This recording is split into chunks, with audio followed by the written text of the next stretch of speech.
And don't forget, you can't make a mistake with our 4-day love it or leave it return policy. It's gotta be a Matt Black Kia. Go to mattblackkianj.com for complete details. Matt Black Kia, 6211 Black Horse Pike, Egg Harbor Township, and now on Route 37 in Toms River. South Jersey's play-by-play home for the Eagles, Touchdown! Sixers, and Flyers. He scored! 97.3 ESPN, WENJ, WENJ HD Millville, Atlantic City, a Town Square media station. This is Game Night with Josh Hennig on 97.3 ESPN and the free mobile app. Now, live from the Matt Black Kia Studios. What a move! Here's Josh Hennig. Josh Hennig here on GameNight Wednesday edition. Halfway through the week here on 97.3 ESPN FM. Glad to have you guys on board the show. Also on the 97.3 ESPN mobile app powered by First Bank of Seattle City. As always, you can join the conversation at 609-403-0973 is text board.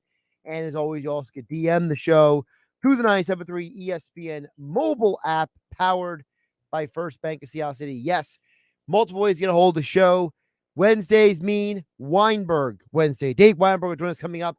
I want to get into more with him. We talked about yesterday with Emery Hunt about the Eagles and the NFC East. We talked a little bit about that yesterday.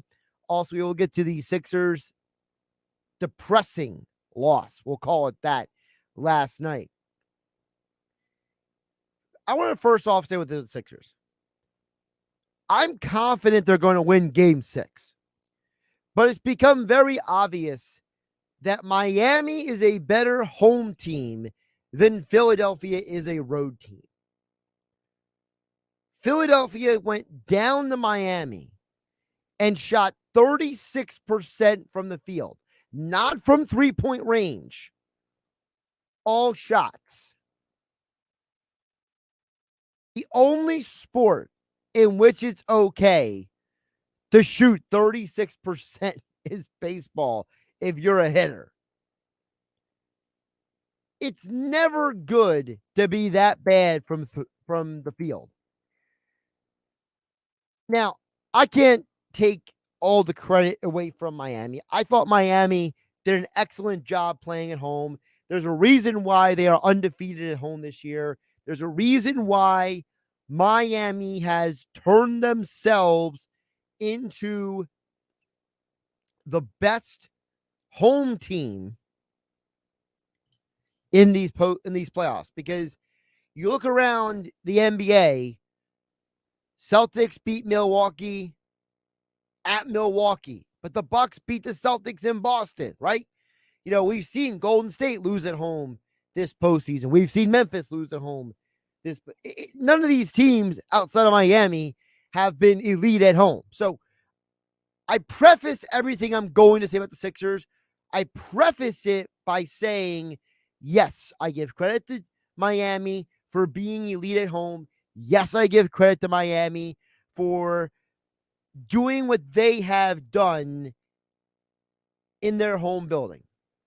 Now, with that out of the way, giving credit to whom credit is due, if you are the 76ers, you can't look that lost, dazed, and confused in a postseason game. This roster is not Memphis, where the roster is almost completely filled with young guys, okay? Memphis has got basically 2 veterans on their entire roster. That's it. So if Memphis went to Golden State in their series and looked completely lost, I would be like, all right, they're young players, are getting used to it. But I can't say that about Philadelphia. The only young, inexperienced guys on this team for Philadelphia are Maxey and Milton and Paul Reed. But only one of those guys is getting significant minutes. That's Maxey. You got Joel Embiid, who's been in the playoffs multiple times now. You got James Harden, multiple playoffs, been in the league for over a decade. Danny Green's got 3 championship rings on his hand, right? You have Paul Millsap. He's been around the league for a long time. DeAndre Jordan, been around the league for a long time. You can't go through an entire game without somebody going to each guy and being like, hey, man, we're going to turn this around. Hey, man, we're going to do this. And I'm not saying that people don't like James Harden. But the fact that Harden can't be that guy is a problem. I'm very concerned about what this team does this offseason. I am less concerned right now about this series than I am this offseason because it is obvious moving forward that Philadelphia doesn't have that leadership guy in their locker room and on the bench. There's nobody on this team who rallies the troops. There's nobody on this team that picks the guys up when they're down, okay? There's nobody who's going to Niang saying, hey, man, keep shooting. You'll get there. Shooters shoot, man. Keep shooting your shot. They don't have that guy who's going to the rest of the team. As soon as Embiid is not able to do what he does, and as soon as Harden's not hitting his shot, it's like the entire team gets deflated. This is, to me, a psychological issue with Philadelphia. Last night, Miami was the tougher team mentally. Jimmy Butler is an alpha at the apex level mentally. Jimmy thinks he's the best player on the planet. You and I both know that Jimmy Butler is not on Kevin Durant, Giannis Antetokounmpo, LeBron James's level. But Jimmy Butler thinks he is. And Jimmy Butler is going to come for your lunch. He's coming for your dinner. He's coming for your house. He's coming for everything you got. And that mentality fits perfectly into that heat culture that everyone talks about. That entire team is full of a bunch of dudes who don't care what you think. They're coming for you. And for whatever reason, they are exponentially better at home than on the road. I think Spoelstra is a coach with a chip on his shoulder. I think Butler is a player who has an eternal chip on his shoulder. These are guys, PJ Tucker, Max Strauss. These guys, they believe that they have to earn their keep. And on the other side of the court for Philadelphia, I think that as soon as Embiid had a letdown, the rest of the team lost their, motivation, edge, whatever you want to call it. But there was a psychological war that happened in last night's game. Miami won it early and kept the battle going and took Philadelphia to the woodshed. And that's unacceptable. I mentioned this to Mike Gill earlier today on the Sports Bash. He uses the term Tuesday night in February, basically meaning, for those who don't know what that means, Tuesday night in February means, listen, in the heart of a regular season in a sport, okay? Baseball's 162 games. Basketball's 82 games. Hockey's 82 games. In these long seasons, you're going to have these lulls, these down points in a season. But my problem is what happens on a Tuesday in February should not also happen a Tuesday in May. The postseason is supposed to be the time of year where your mentality changes, your effort level changes, your everything takes up a notch. And the fact that this team with this roster couldn't do it last night, to me, is concerning because they have to make changes moving forward. They have to make adjustments moving forward because after they win Game 6, somebody has to get up in that locker room and get these guys going. I don't think it's an effort issue anymore with this team. I think it's a mentality issue. Because mentally, you have to believe something before you do it. An hour ago on the Sports Bash, Tim Legler said something that really, really stood out to me. And he said that, if you're a player and you start pressing and you start overthinking about, I got to make this free throw, I got to hit this shot, I got to get this rebound. When you start overthinking, everything you trained to do goes away. Because now the things that were muscle memory, the things that were 1,000 shots a day, 100 free throws a day, dribbling drills for hours on end, the things that you drilled into your mental and physical makeup that made you who you are, now you're questioning your ability to execute them subconsciously, and then that bleeds into your consciousness. This is a mental issue for Philadelphia, and I don't know if I have the issue.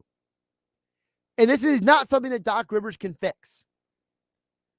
I know that there are some people out there who are going to text in at 609-403-0973.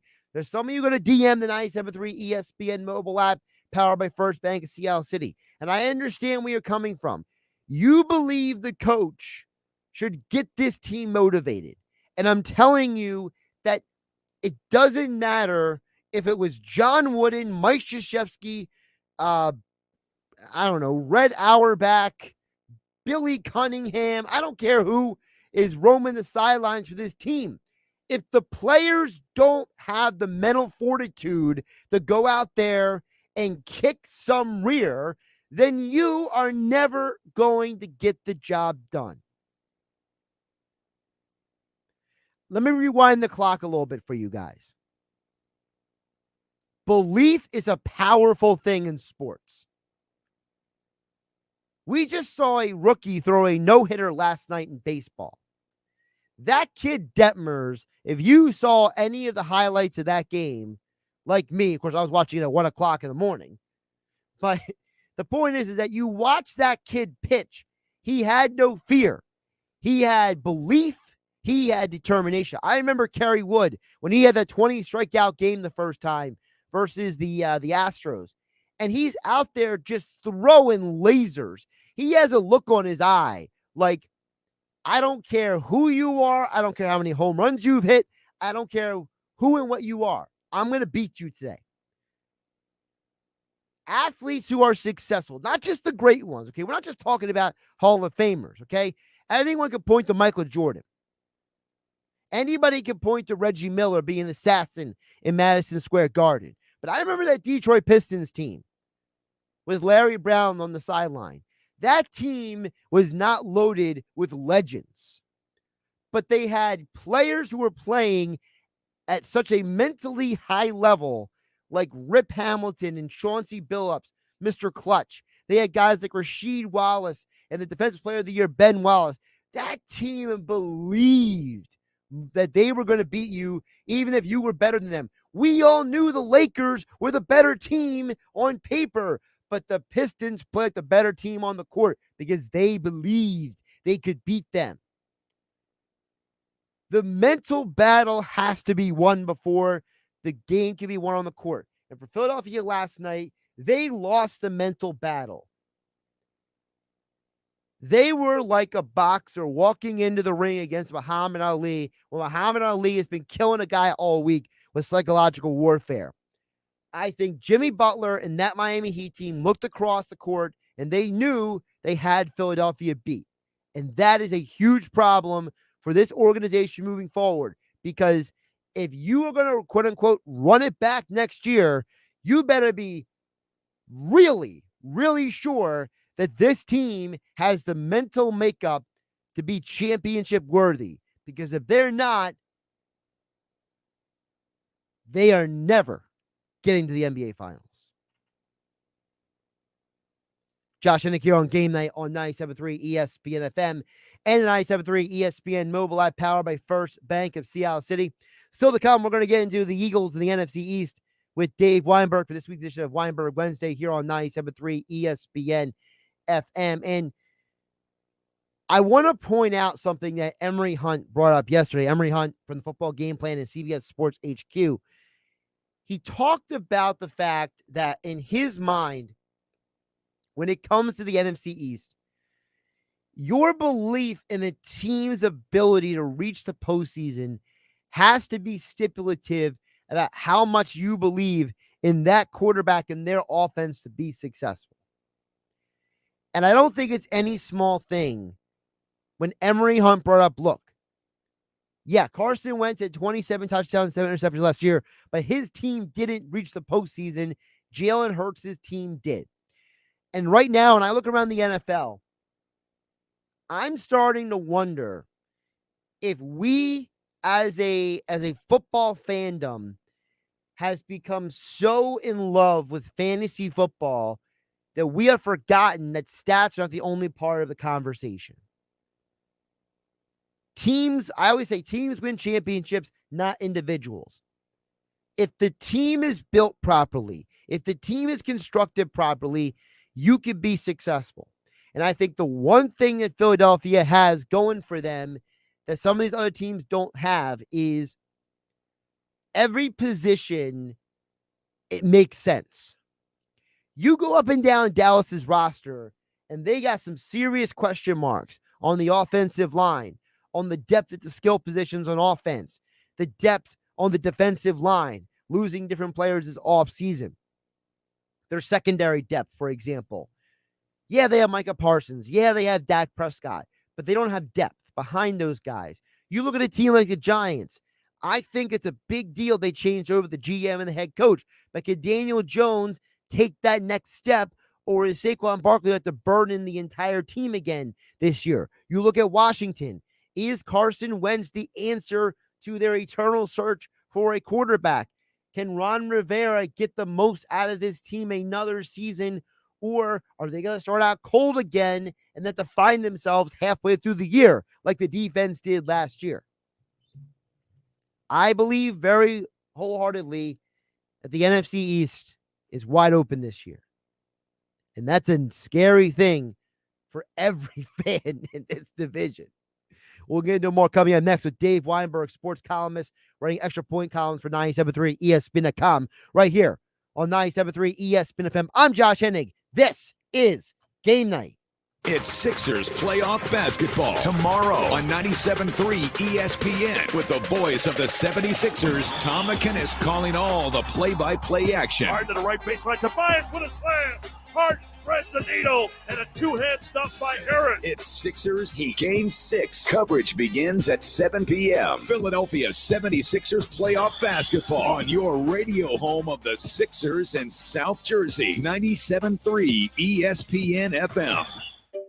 Finding great candidates to hire can be like, well, trying to find a needle in a haystack. Sure, you can post your job to some job board, but then all you can do is hope the right person comes along, which is why you should try ZipRecruiter for free at ZipRecruiter.com/free. ZipRecruiter doesn't depend on candidates finding you. Its powerful technology identifies people with the right experience and actively invites them to apply to your job. You get qualified candidates fast. So while other companies might deliver a lot of hay, ZipRecruiter finds you what you're looking for. The needle in the haystack. 4 out of 5 employers who post a job on ZipRecruiter get a quality candidate through the site within the first day. ZipRecruiter, the smartest way to hire. And right now, you can try ZipRecruiter for free. That's right, free. Just go to this exclusive web address, ZipRecruiter.com/free. That's ZipRecruiter.com/free. ZipRecruiter.com/free. DQ presents.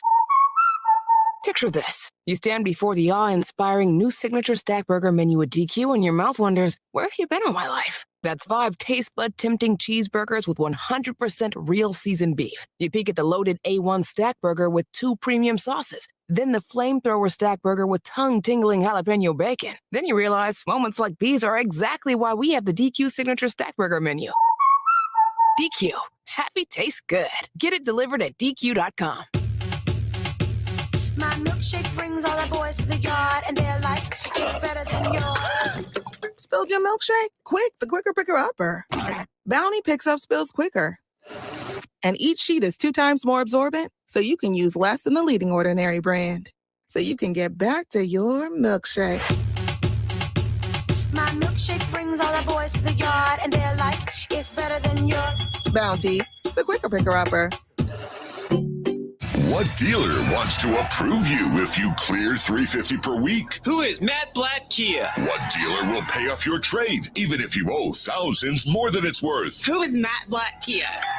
Correct. Do you have a job at clear $350 per week? At Matt Blatt Kia in Toms River and Egg Harbor Township, you're virtually approved. Plus, we're overloaded with trades. Even one-owner trades, many with factory warranty. And they must go. To make room for new Kias arriving daily. Just because you don't see your new Kia on the lot doesn't mean you can't be driving it home tomorrow. So bring any trade, even if you owe thousands more than it's worth. And don't forget, you can't make a mistake with our 4-day love it or leave it return policy. It's gotta be a Matt Blatt Kia. Offers with approved credit through Kia Motors Finance. Not all will qualify. Go to mattblattkianj.com for complete details. Expires 6/5/2022. Matt Blatt Kia, 6211 Black Horse Pike, Egg Harbor Township. And now on Route 37 in Toms River. You're listening to Game Night with Josh Hennig on 97.3 ESPN and the free mobile app. Game Night being brought to you by AC Airport. Plan your next vacation now and create memories to last a lifetime. Start with nonstop flights from Atlantic City to Boston, Atlanta, San Juan, and Miami. Book your low-cost flight today at spirit.com.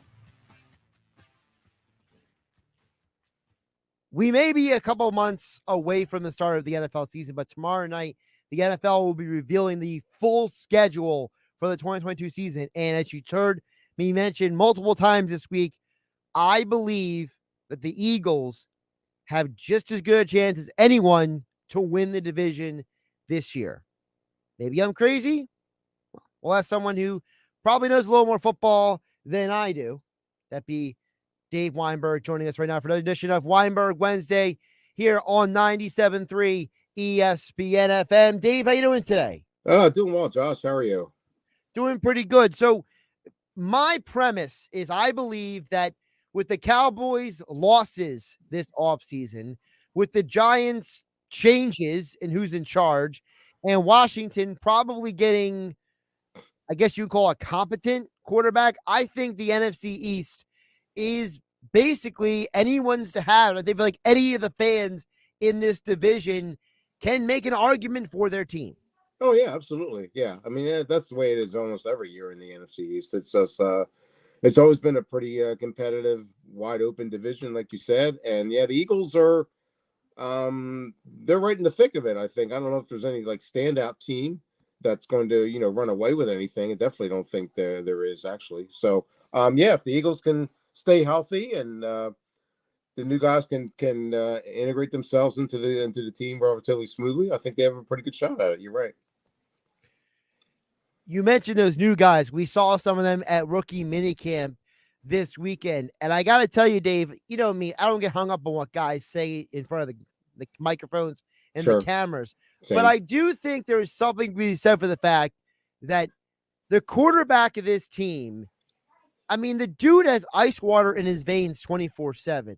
Mhm. I feel like Jalen, I mean, I don't even know if Jalen Hurts sweats in like a sweat box. Like the young man just, anytime he says or does anything, he just sounds and looks like he's just cool, calm, and collected. And I got to tell you, I don't know if I felt that ever about Carson Wentz. Yeah, you're right. I mean, he's there's just something about Jalen. I don't know if it's the way he was just brought up, his background as far as being a coach's son, being playing in two major programs with Alabama and Oklahoma. Maybe that's all that. I think all that stuff has probably combined to make him into what he is, and that is, like you said, a very composed, cool. Doesn't get rattled by anything really, and some guys just kind of ooze leadership, and he's one of those guys. You're right. We live in a world where everybody loves stats, Dave. Everybody loves their fantasy football. Everybody loves their sports betting. Unfortunately, but yeah. Go ahead. No, I don't mind stats. Just the analytics stuff gets me. I'm an old man, so, Well, the reason I bring it up is because I was talking with Emery Hunt yesterday, and he brought up the point that people need to trust the eye test more than these stats. People have gotten so consumed with the numbers and the analytics that he says, when I look at Jalen Hurts, I see a guy that found ways to win compared to other quarterbacks with better stat resumes. Yeah, it's definitely true. It's the same thing with, like, say, the combine. I mean, somebody like opens some eyes by running like a 4.2 40 or 4.3 or what have you. But to me, it depends on none of that matters. It matters, but not as much as it matters how much how fast he is on the football field. There's track speed and there's football speed. Let me see how fast you are when somebody's chasing you or when you're trying to get open. And that's the thing I don't quite understand. Everybody puts so much emphasis on statistics and that kind of stuff. Just turn on the tape or whatever, and look at the guy. If the guy can play, the guy can play, and that should be the most accurate measuring stick you need. When you look at this team as well, I think a lot of us believe that they're better than they were last year, but are they better enough to say they're going to win a playoff game? Because those are two different things. I'm not ready to go there yet. On paper, they are improved, yeah, but I think there's a long way to go here. I mean, they do have a relatively easy schedule, but once you get to the playoffs, you're not facing any of those guys anymore. You're facing, legitimate playoff teams. So I'm not really sure. Excuse me. I'm not really sure that they're ready to win a playoff game just yet. I think there's still some work to be done, but who knows if they continue to improve during the season. Those young players get some more experience, get a little more confidence.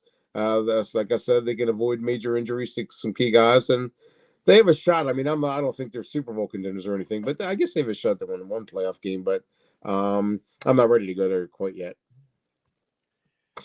Dave, when you look at the overall NFL season coming up, is there something about this upcoming season or the aftermath of the draft or something with the Eagles that maybe stands out to you more than anything else that intrigues you?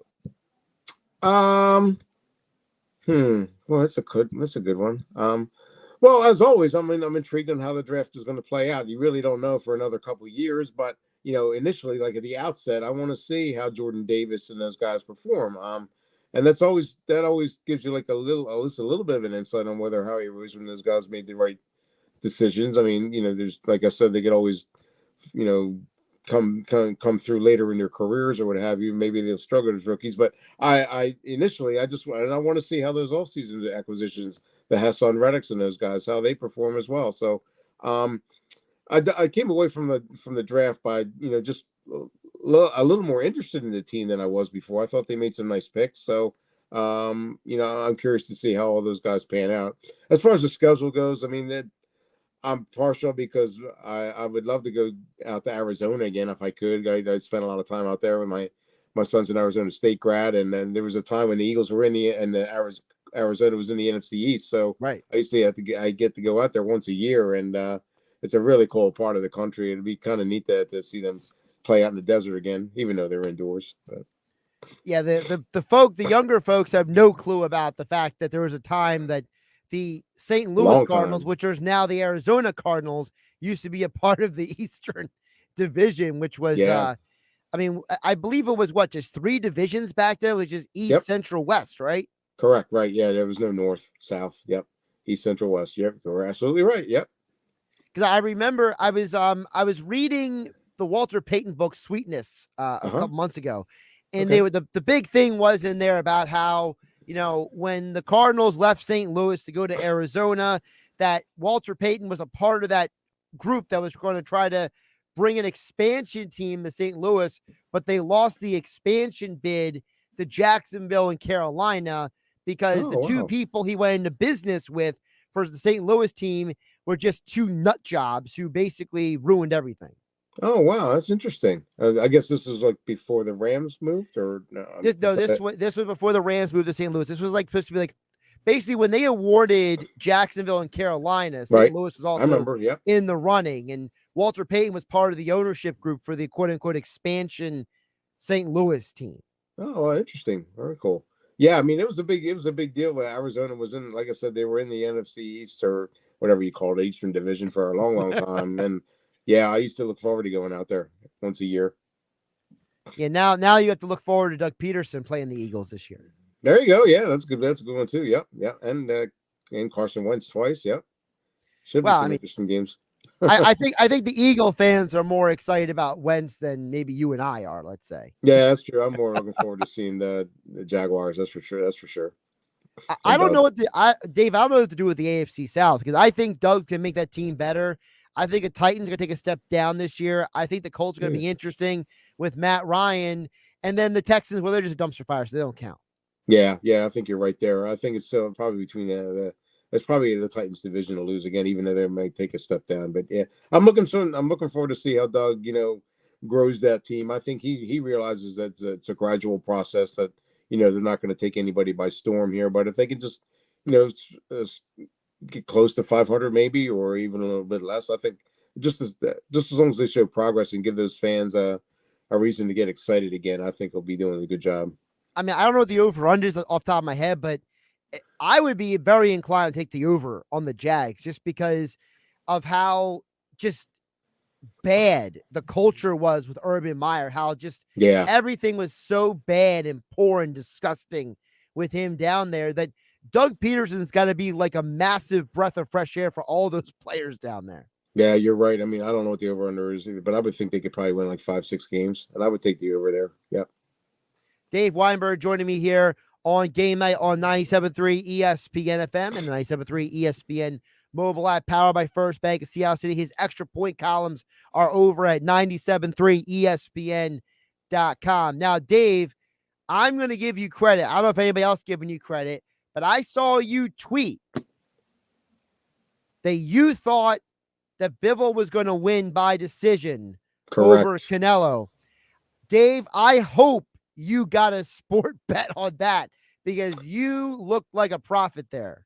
Oh man, I wish I could have, Josh. I just for some reason I couldn't get to Atlantic City. I'm not one for mobile betting. I like to go to a sports book in person, and I just could not get there this weekend, and I'm kicking myself for it because I was convinced from the get-go that Dimitri Bivol was going to beat Canelo. I saw him fight twice in Atlantic City.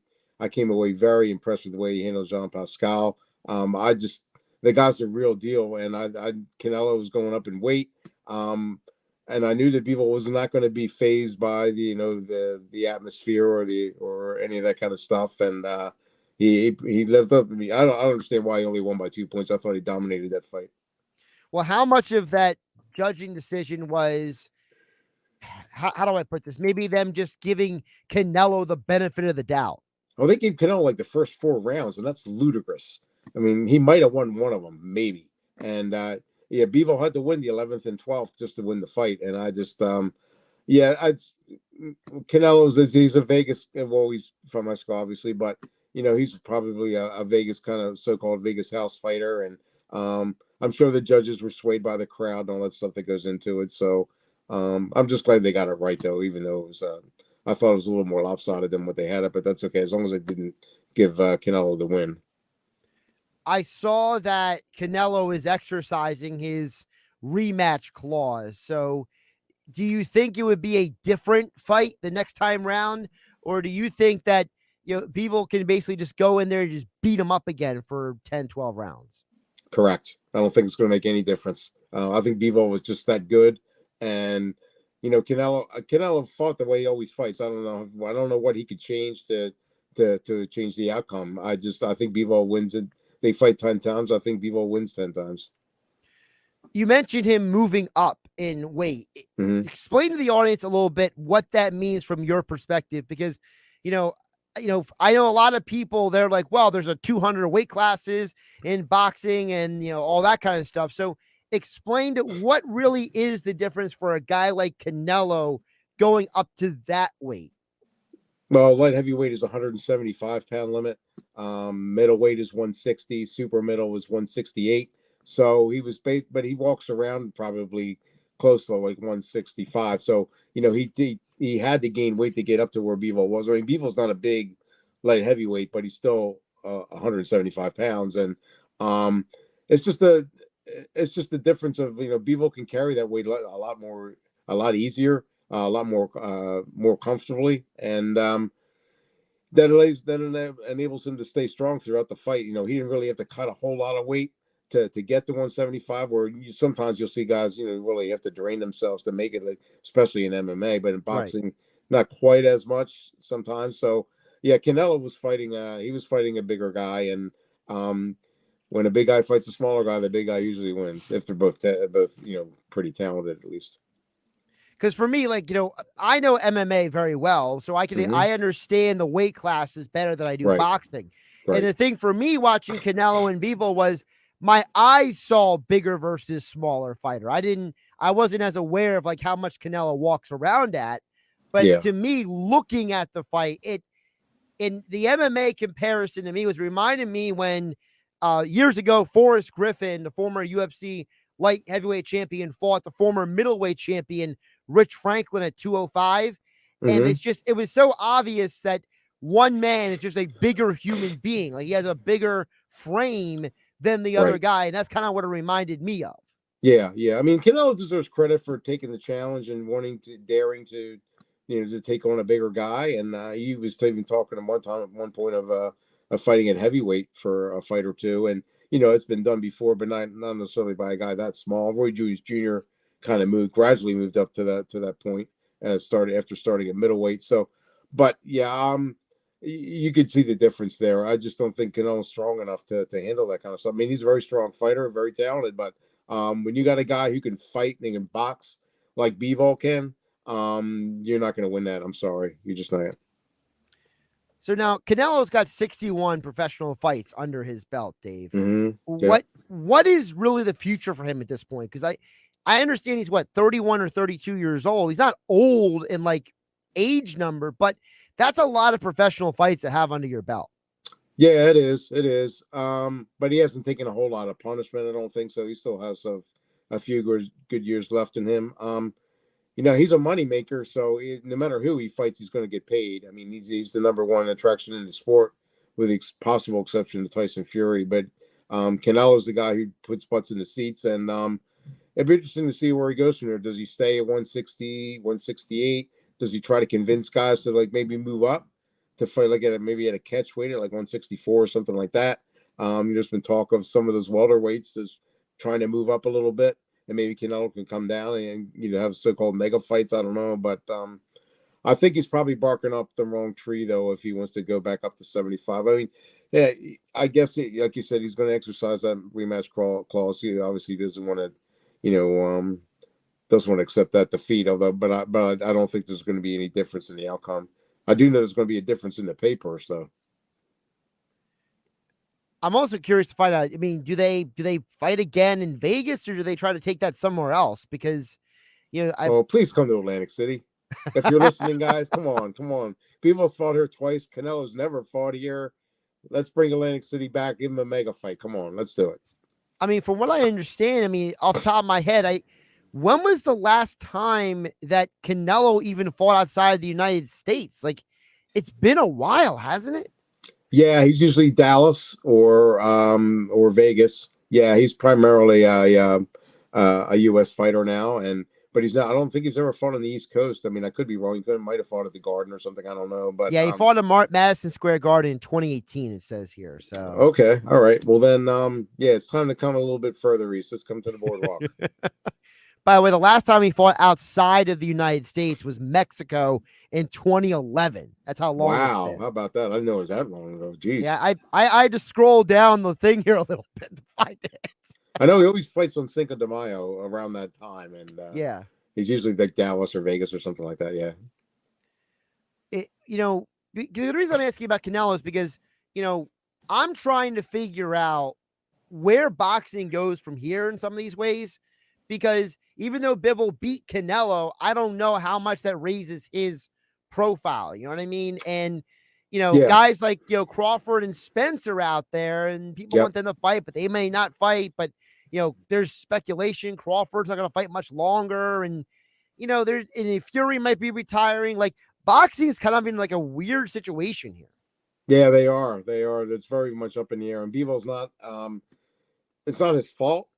He's a really talented fighter, but being from Europe, I forget what country he's from, but I know he doesn't.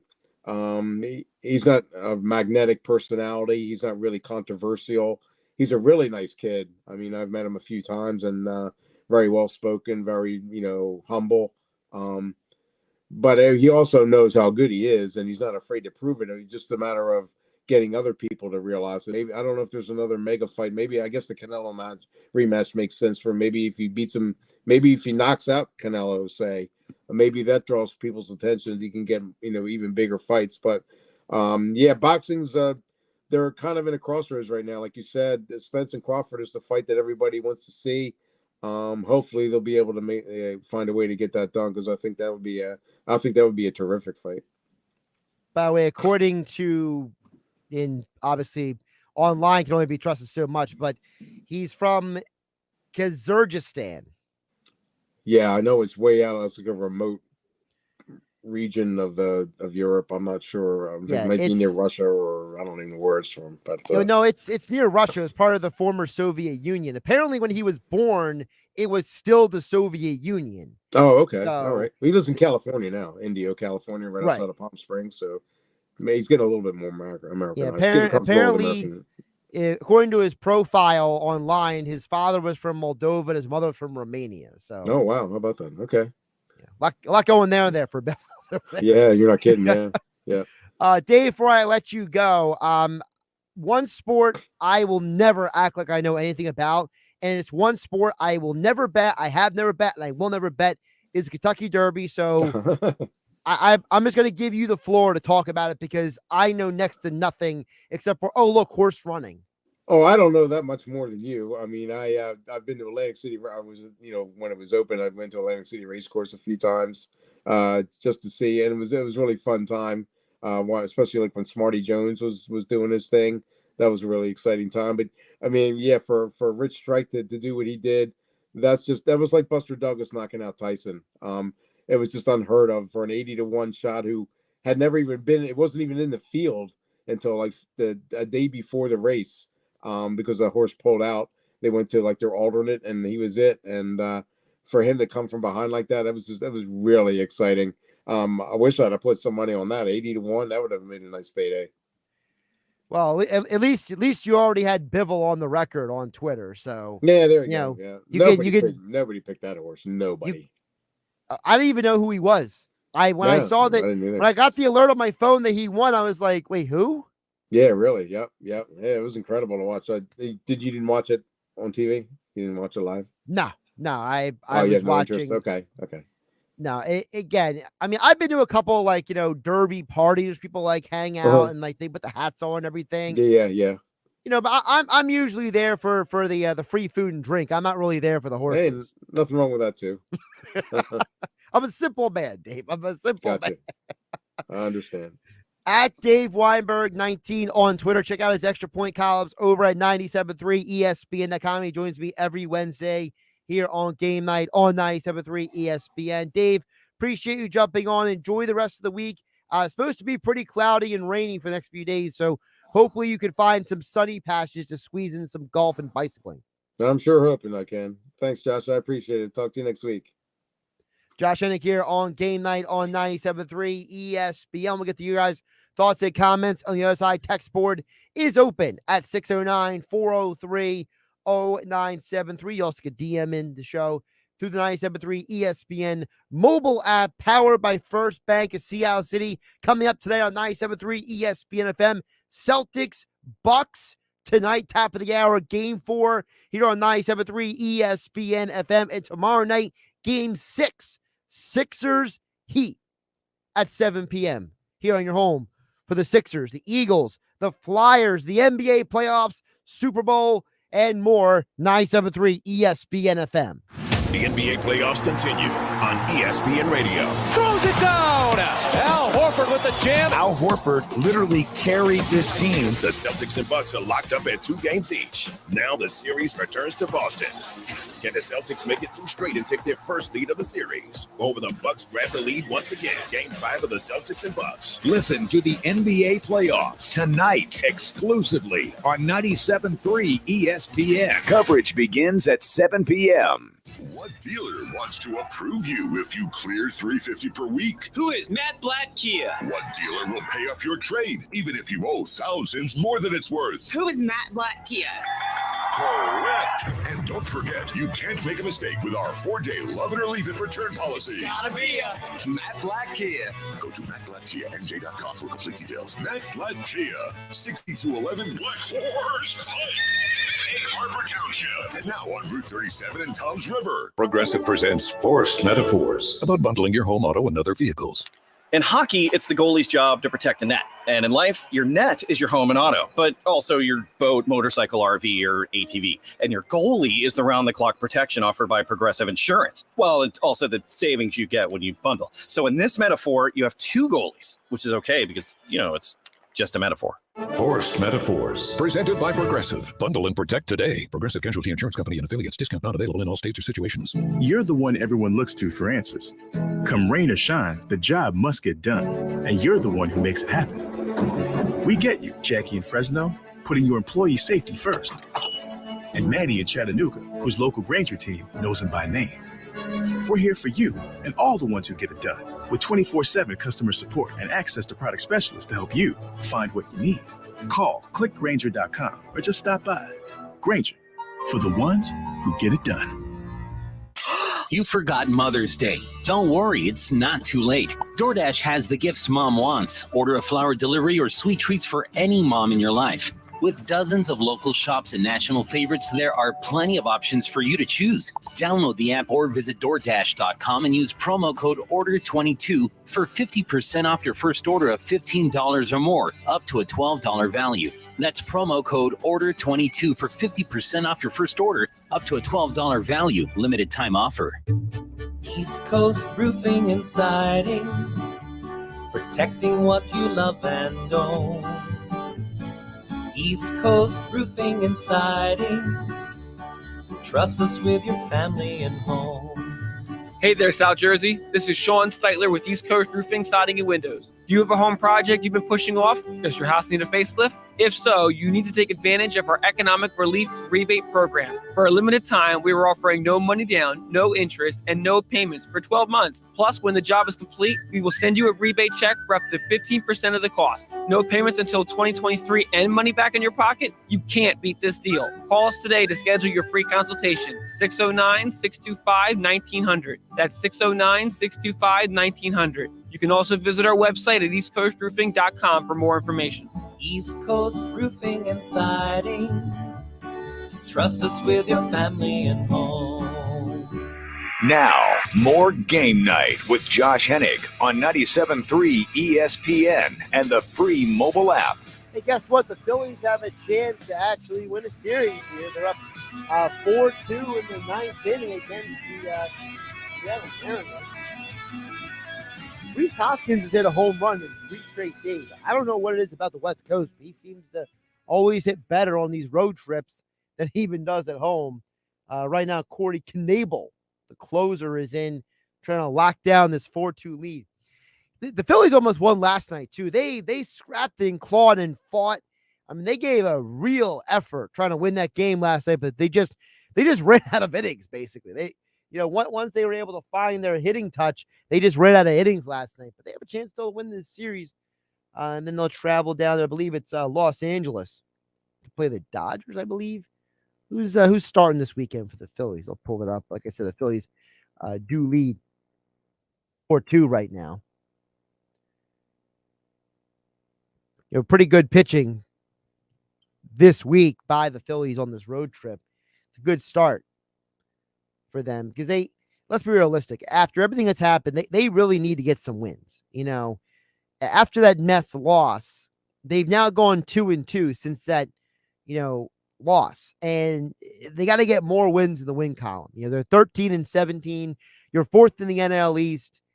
You're just not playing at the level that we expect you to play right now. So, they travel to the Dodgers for Thursday, Friday, Saturday, Sunday. You're talking about Wheeler versus Anderson, Gibson versus Kershaw. Oh, man, that's a mismatch. Rangers Suarez versus Buehler. That's a pretty good matchup. And then Sunday afternoon, it's Nola versus Urias. I got the feeling that's a best case scenario. Phillies go 2-2 in that series. But hey, if they can win this game today, which they are one more out away from. At least they won this series 3-2. They go to the Dodgers and they win that series, split it 2-2. Then they come home next Tuesday, with a road trip of basically, 5-4. They're above 500. So, all right, let's get some of you guys' thoughts and comments. Text board is open, 609-403-0973. You also can DM the show through the 973 ESPN mobile app powered by First Bank of Sea Isle City. Dan in EHT chimes in. He says, it's hard to believe that the Sixers made that trade for Harden, 2 first-round picks. Really looks bad now, doesn't it, Josh? Well, here's the problem, Dan EHT, that the conversation with the first-round picks, I believe, is a complete misnomer. Because, number one, you had to give up something to get Harden. You were trading the deadbeat Ben Simmons because you had to make the money work, and then you had to give up some other players to get it. Now, if you were telling me that the Sixers should have traded Matisse Thybulle in that deal, they should have maybe tried to keep Drummond or Seth Curry, I can work with you there. But first-round picks, the NBA has got some of the most busts I've ever seen in any sport when it comes to first-round picks. And not all first-round picks are equal because the Sixers have stipulations on both picks. The Sixers received a trade exception for the 2022 pick. So that can be deferred to 2023 if they wanted to.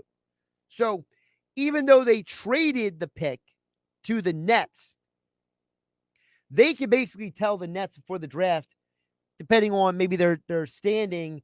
Like if they, by the way, the Phillies officially win 4-2. Good job by them. 4-2 win. They won 2 out of 3 games in Seattle. Back to Harden. Basically, if the Sixers have a draft pick this year that they like, they can basically tell the Nets, well, now you're getting 2023 and we'll keep 2022.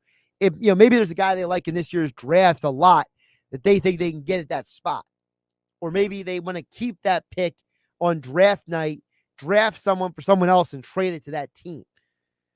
The 2027 pick is top 8 protected and could turn into cash in 2029. So, if it's, the 12th or 15th or 18th overall pick, the Nets get it. If it's the 5th overall pick, you get it. So don't get hung up on the first round picks, Dan EHT, that were traded. Not all first round picks are equal in the NBA. You look over the NBA drafts over the years and you realize that the NBA draft is one of the biggest. You're literally just playing roulette with the draft. The year Harden was drafted, the guy drafted ahead of him was Hasheem Thabeet from UConn. That guy was a busteroni. A few picks after Harden was Johnny Flynn from Syracuse. That was a huge bust. The guy picked after Johnny Flynn, 7th overall, was Steph Curry. After Steph Curry was Jordan Hill. He didn't work out. So you literally go through the top 10 picks from Harden's draft, which was what? 2009, okay? You go through that year's draft, the top 10 picks.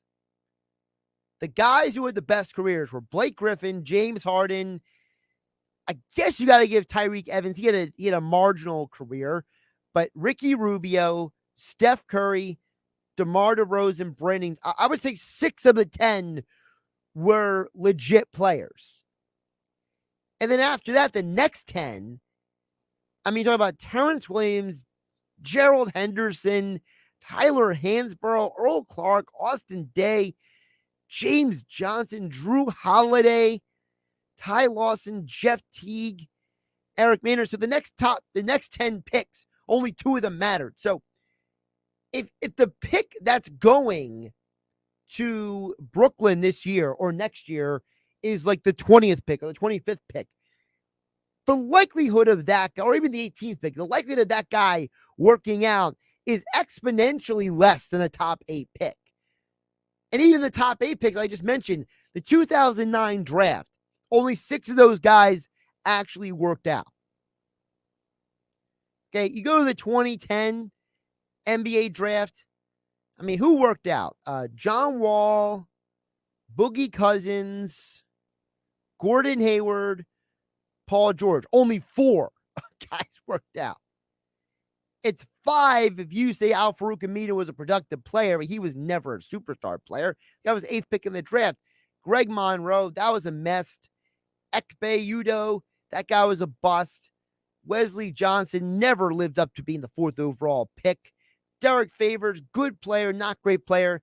And all Sixer fans will never forget Evan Turner. So that's just 2 drafts as an example. We as a society have been programmed to think that draft picks have more value than they are. At the end of the day, whether it's the NFL draft, whether it's a NHL draft, whether it's an NBA draft, whether it's a baseball draft, I mean, almost every team in baseball picked a guy before Mike Trout was drafted. By the way, the Angels drafted somebody else before they drafted Mike Trout. So, let's not get hung up on draft picks so much. Draft picks are such a hit or miss thing. It's like rolling the dice. It's like playing roulette. It's like whatever chance game you want to refer it to, that's what it is. All right, coming up next, Bucks, Celtics right here on 97.3 ESPN FM. Then back tomorrow, Mike Gill on the Sports Batch 2 p.m. I'll be back tomorrow at 6 p.m. for Game Night. We'll talk more NBA tomorrow night with Brian Toporek from Forbes Sports NBA writer. He's also the co-host of the NBA podcast. I'm Josh Hennig, at Josh Hennig on Twitter, where you can follow me. Have a great night, everybody. Keep it tuned right here at 97.3 ESPN FM. Don't forget 97.3 ESPN mobile app. It is free. Wake up with Keyshawn, J. Will, and Max. Weekday mornings at 6 on 97.3 ESPN and the free mobile app. This is a pivotal Game 5. Why is there not a sense of urgency? And it led me to my ultimate conclusion about this team. Now, they may go on to win the series, but I don't think they will. They are leaderless on the floor. Keyshawn, J. Will, and Max. Listen weekday mornings at 6 on 97.3 ESPN and the free mobile app.